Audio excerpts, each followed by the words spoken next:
Ето достатъчно. Това оранжево. А иначе, това доилките, ти си ги доил и си служил... Да, доиш ги и тураш тук на скари. Джама с чупите, ей! Слагай силикон. Чеки. Колко грам са трябва да вода?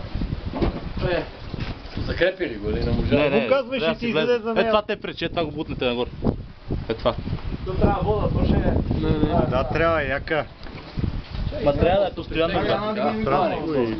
Трябва да е постоянна вода. Да бе, трябва да е изворна, него и тия те виж.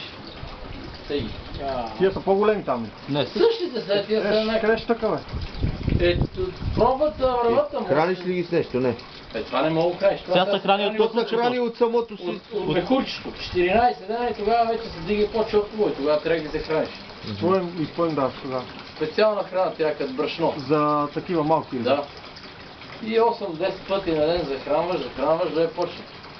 И колко сега, сега от това състояние, колко време го пускаш тук? Колко време ги гледаш тук и ги пускаш? 2 години. Да стане 2 години го стане 300 грама, 400. Ама това пастърва? А пастърва, да.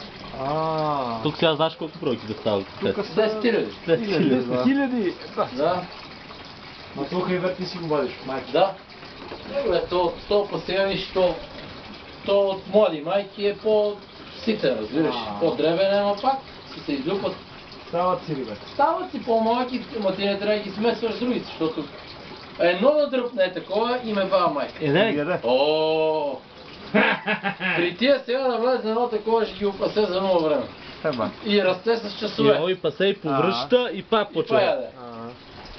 Хищник. Значи от самите риби, като кое дръпне по-напред, стават тройно, четворно и другите ги...